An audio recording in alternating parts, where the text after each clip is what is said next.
Na kusalimu mpenzi mtazamaji wa Hallmark TV, natumaini ya kuwa mzima wa afya. Hivyo nakukaribisha tena katika kipindi chetu kipendelevu Safari ya Imani. Safari ya Imani ni kipindi kutoka Hallmark na ambayo inaweza kukupa historia ya imani ya watu ambao wametembea na Mungu tangu mwanzo hadi kufika hapa walipo. Na mimi mtangazaji wako ni Faraja Massa, Razale Prince, na tupo hapa tumepata kabisa nafasi nzuri ya kuweza kukutana na mchungaji ili kwamba tuweze kuzungumzia na tuweze kujua safari ya imani yake ilikuwaje. Nikukumbushe tu kwamba makala haya utakwenda kuyapata kwenye mtandao wa Facebook na utakwenda kupata kabisa makala haya katika mtandao wetu na katika channel yetu ya YouTube ambayo utakwenda kuandika tu Hallmark TV na utakwenda kupata kila unachokitaka. Natumaini Mungu atakuwezesha kuanza nasi mwanzo hadi kufika mwisho ili kwamba uweze kujua na uweze kuelewa ili kwamba uweze kunufaika na kuhimarika katika safari yako ya imani. Tupo naye mchungaji hapa. Mchungaji, shalom. Shalom. Kwa faida ya watazamaji, unaweza kujitambulisha kwa majina? Najulikana kwa jina la Reverend Mako Mbuyu Massa, nikiwa mimi ndiye surintendant de la Conférence Kivu Est. Tena niko surintendant wa jimbo la Uvira. Kwa ufahamu zaidi, ungependa kujua tukisema hapo Kivu Est nitoka wapi? Ni kama vile kuanzia Makobola mpaka mwisho mbele ya Bukavu kule Bunyakiri, pia na hapa Uvira tulipo. Ni eneo ambao Mungu ametupatia kwa kuongoza kwa wakati huu. Asante. Na kwa kweli sana mzee, inaonekana una miaka ya kutosha katika huduma. Asante. Ni katika kipindi chetu Safari ya Imani, tungetamani kujua ilikuwaje hadi ukakutana na Yesu Kristo na akakufanya kuwa mtumishi katika shamba lake. Asante bwana journalist kwa kuuliza hivyo. Kweli mimi nimekuzaliwa katika jamaa la watu wasiomjua Bwana, wapagani kabisa, lakini Bwana asifiwe, kwa maana kupitia wokovu wangu wengi sasa wamekufa, wako washiriki nao kanisani na wengine tuko nao tungali hai. Yaani nimepata neema kwa kusomea ekole yangu primaire katika chuo cha Kimethodiste Libre pale Bujumbura Ngagara. Ni hapo nimeanza kuingia kanisani, na pale zamani kwanza tulikuwa kama vile kulazimishwa, asiyeingia kanisani ana shida wakati ambapo ameingia sasa darasani. Na kwa kuhimizwa hivyo tulikuwa tukiwaza kama ni vya mauzi, lakini baadaye tulikuwa kujua kama kumbe walikuwa wakituongoza vema.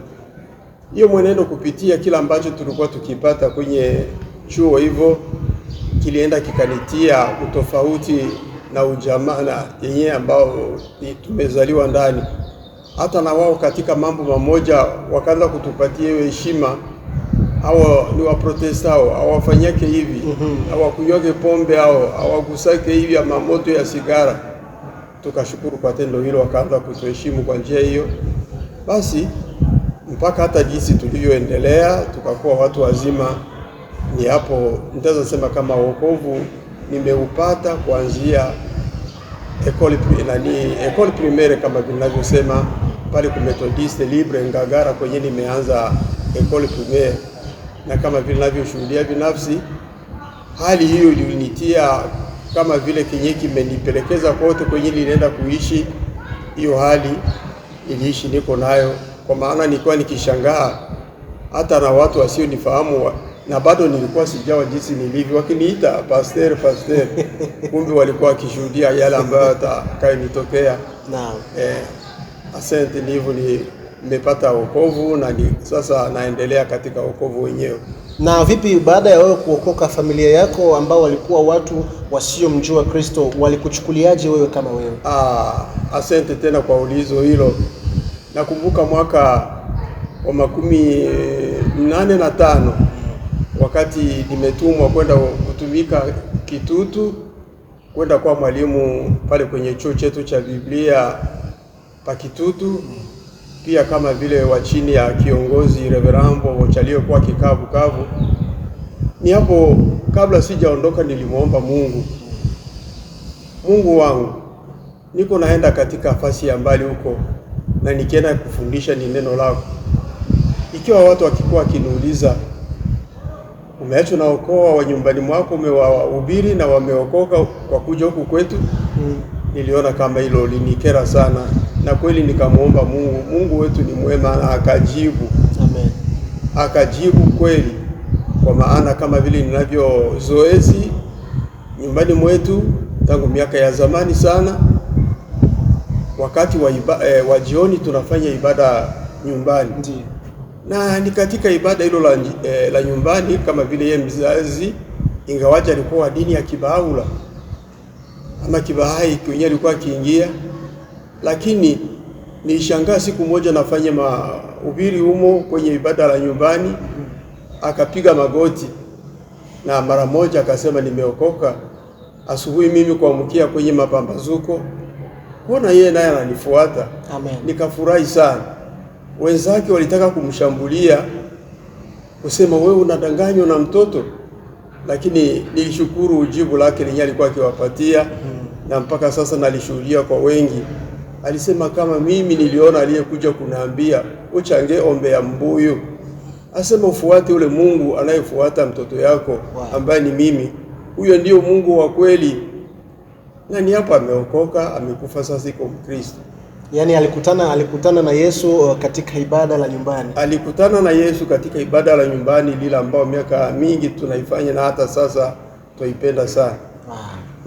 Na una watoto wangapi ambao pia waliamua kufuata mkondo wako katika familia yako?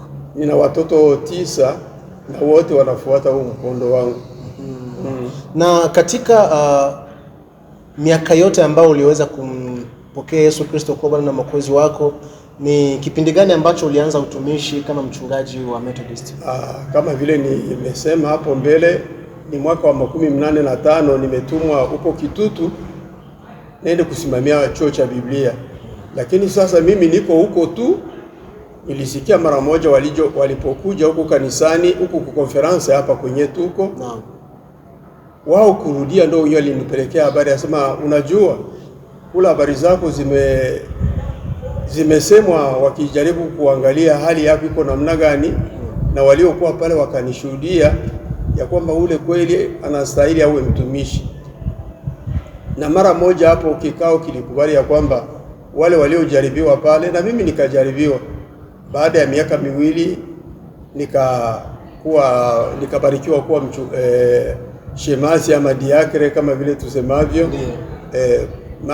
Baada ya miaka mingine 2 nikakuwa niko reverend pastor, na kuanzia huduma wangu wa kichungaji Kitutu kula ambapo kanisa lilikuwa kinituma. Na ilikuwa ni mwaka gani? Ilikuwa ni mwaka wa 85 ndo nilienda eko, na nikajaribiwa sasa katika mwaka wa 86, mwaka moja tu baada ya mwaka moja kule, na nikajaribiwa kuwa mchungaji.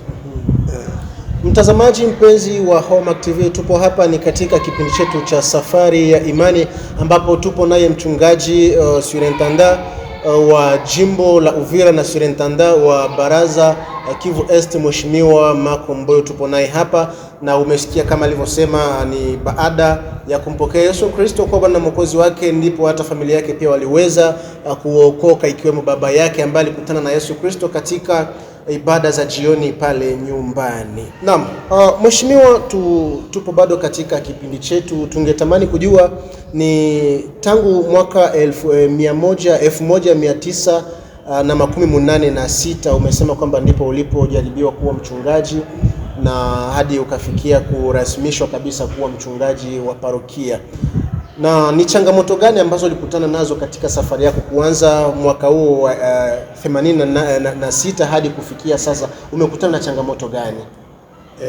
Kama vile changamoto haziwezi kosa, kwa maana ni maandiko yanasema katika Luka 17 mstari wa kwanza ya kwamba makwazo yanabudi kufika. Hayo yanafika na yanashughulikiwa na yanapata suluhisho, lakini siyaona kabisa lile ambalo imeniangusha, ingawaji uzito wake jinsi ulivyo. Hiyo inafika na mara moja inapata kama solution yake. Watu ambao walikuwa wanatumika nao tangu huko Kitutu, katika ile staff yako, kuna watu ambao waliweza kukupiga vita ya kwamba wewe sio poa, wewe sio mchungaji bora, au vipi? tangu kule kwenye nimekuwa sijakutana kabisa na wenyewe wa kunipiga vita. Nakumbuka ikiwa kama nilikuwa nikitumikia kule na tena sio nyumbani kabisa, kwa karibu ya kabila langu. Lakini huko tumekaa vizuri na watumishi kwanza, na ni wao pia walipokuja huko wakanishuhudia. Kama wao wasingeliona jinsi nilivyo pamoja na wao, huenda ningelishuhudiwa vibaya na pengine sijawa jinsi nilivyo. Lakini ni wao waliokuja huku wakanishuhudia kwamba ule ni mtumishi kabisa. Na kwa miaka yote tulipoishi na wao, hatukuona lilile la kututisha wakati wote tuko ndani ya kanisa. Na kufikia hapa, mke wako uliye naye mpaka sasa, tangu kuzaliwa umeoa wake wangapi? Tangu kuzaliwa nimeoa ni huyo mke wangu mmoja ambaye tumefanya naye ndoa kwa mwaka wa 18 na kwa mwaka wa 75 tafadhali. Hapo tumefanya ndoa na mpaka sasa tuko naye, ndo huyo mama wa watoto Kenda. Yaani umebarikiwa uchungaji ukiwa naye kama mke wako? Nilibarikiwa uchungaji nikiwa naye kama vile mke kabisa. Na katika kubarikiwa kwako uchungaji hakuweza kuleta vurugo, labda hakukuwa nataka uwe mchungaji? Hata siku moja hayaja nifikia. Nikuona kama Mungu amenichagulia kabisa na tunaishi vizuri nyumbani. Nadhani hakuna kama vile ninavyowatazama wengine, ingawaje wako kanisani hivi, lakini utakuta hali wanao wa bibi zao tofauti kabisa. Lakini kama vile nilivyo na mke wangu, nadhani hatujawahi kusema kama kuwe la kusukumana, hilo kama halijatokea. Wala kusema ametoka ameenda kwao, sijawahi kuviona na havitakuwa tena. Nadhani ona hata miaka tunayo sasa. Na kufikia hapa, kuna wachungaji wangapi ambao walilelewa kutoka katika mikono yako na kwa sasa ni wachungaji wakubwa wanaotangaza Injili? Ninapoulizwa hivi, mimi niliye mchungaji mwenye anaangalia baraza kama na hili, na wote tuseme kama ni vile wenyewe wamepitia kwangu hivyo, niko nao walio wengi sana. Kwa sasa wanaweza kupata zaidi ya 100 wale wenyewe niko nao katika eneo kwa sasa. Na kuna wale ambao labda wameshawahi kwenda kwenye nchi za mbali sijui nini? Katika wale ambao Bwana ametupatia, kuna ndio wamoja wameenda huko kwenye, wengine wanaenda wako yuko kabisa. Kati yao jina ndo limeniepuka, lakini alikuwa mchungaji wetu wa Kalundu. Kwa sasa tunaye tayari amevuka ngambo. Na mchungaji Keros? Keros nimetaka kusema ni huyo. Asante. Wow. Na katika kipindi hiki cha safari ya imani, katika safari yako tangu mwaka ulipokutana na Yesu Kristo hadi kufika sasa, una ujumbe gani ambao ungependa kuwapatia watu wanaokuangalia na wachungaji wengine ili kuwahimiza? Asante tena kwa ulizo hilo ama kwa himizaji huo. Nikutaka kuwahimiza wengine wa kwamba tumechagua jina njema, jina nzuri sana. Mara nyingi ni ule wimbo wa 123 unaosema ya kwamba Mwokozi mzuri ninaye, zamani sikumfahamu, lakini na sasa ninamhubiri wengine wapate kumuona. Kweli tuna neema sisi ambao tumetambua Kristo kuwa Mwokozi na Bwana wa maisha yetu. Hivi niko nikijulisha watu ya kwamba nao wangeligeuka. Ni Paulo amesema katika Wakorintho wa kwanza 11 mstari wa kwanza ya kwamba mnifuate mimi kama vile nilivyomfuata Kristo. Kweli nina lile la kusema ya kwamba mnifuate mimi kutokana na kila ambacho nimekiona, nimekikaribisha na jinsi kinavyofanya maisha yangu hata leo. Tunakaribia mwisho wa kipindi, lakini tungependa kujua kuongoza kanisa ni kazi ngumu? Ndiyo, kuongoza kanisa ni kazi ngumu, sio kazi rahisi kabisa. Inaomba hekima ya kutosha, imani liwe, hekima iwe, na unapokuwa na hiyo hekima itakufunza mengi, italeta hata vingi kwako. Lakini kazi hii kuingiemo na kama huna kile ambacho umekipokea, iko kazi ngumu sana. Nakumbuka kuna kanisa letu fasi fulani wamepatwa na jaribu kama lile ambalo mimi nimelipata hapa kwenye napotumika, lakini jaribu moja tu kama na lile, kwa sasa mpaka hivi kanisa lilivurugana. Na limekuwa jaribu gani mchungaji? Ilikuwa jaribu gani? Ilikuwa ni jaribu labda za kumgusa mke wako ama watoto wako katika njia ya kusema vibaya kwao, na ulimwengu kapitu kashituka kusema kwa Shiretanda kumetokea hayo. Wengi wanapoona hivyo si wanawaka moto. Lakini nimesema ya kwamba hapana, mimi ninao staff. Kazi ya staff ile ni nini? Si ni kuchunguza, ushauri ngambo zote, kuona.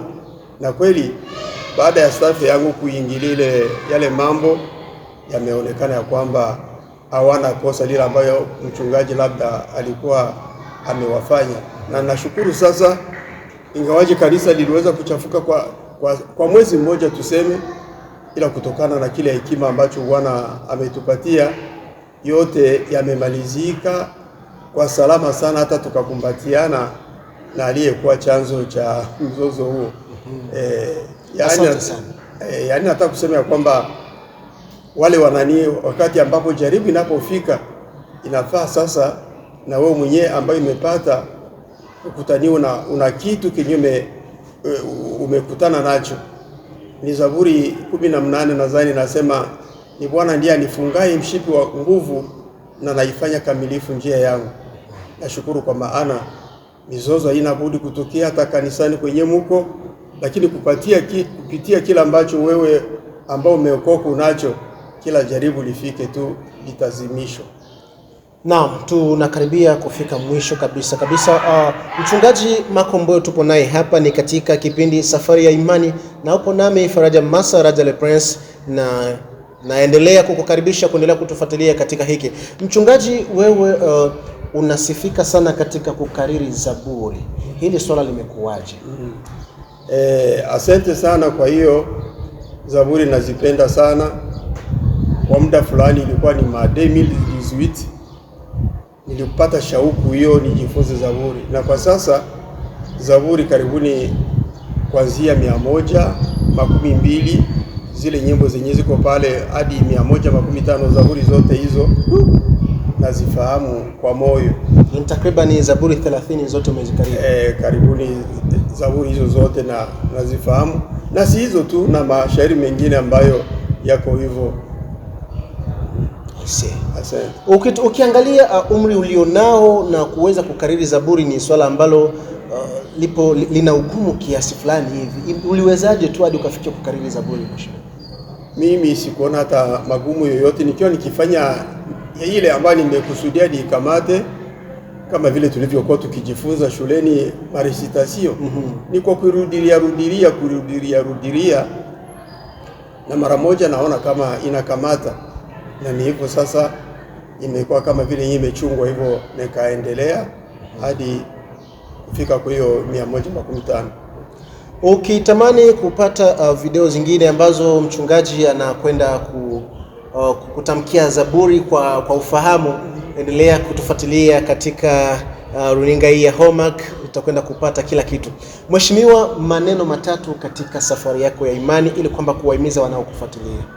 Asante kwa kupata ulizo kama na hilo.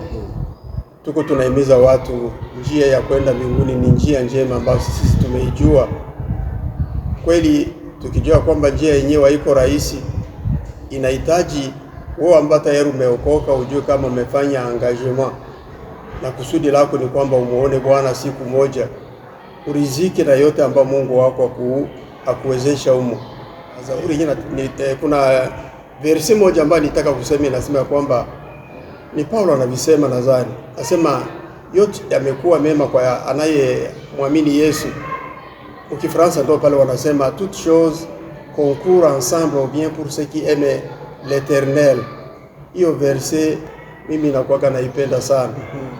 Nadhani ni Warumi 8:28. Hapo nimeacha kama vile shaka kidogo, lakini terme ni hiyo, toutes choses concourent ensemble au bien pour ceux qui aiment l'Éternel. Hiyo ni yenyewe naimiza watu wengine walio mbali na wokovu, wale tayari nao wameokoka, wajaribu kuvumilia yote ambao wanayowakuta katika Ukristo, kwa maana lengo letu ni kufika mbingu, na siku moja tutaona furaha ya yale ambayo tunaweza yatumikia. Asante sana. Neno moja la baraka kwa TV yetu ipendayo Homac na kwa watazamaji wote. Asante, sitakosa kuwashukuru kwa hii kwa maana imekuwa kama vile maombi yangu, nikisema ya kwamba kadiri miaka inapoenda na ndivyo tunakaribia kumaliza safari. Naam. Nilikuwa nikijiuliza haya yote ambayo tunayafahamu, walio nyuma watabaki hata na kenye watabaki nacho cha kumbukumbu hata wakitazama hivi, lakini nimefurahi sana kuona Mungu amejibia na kuona TV yenu imefika nyumbani hivi. Nadhani hiki kitachunguzwa na walio wengi sana. Naam. Asante.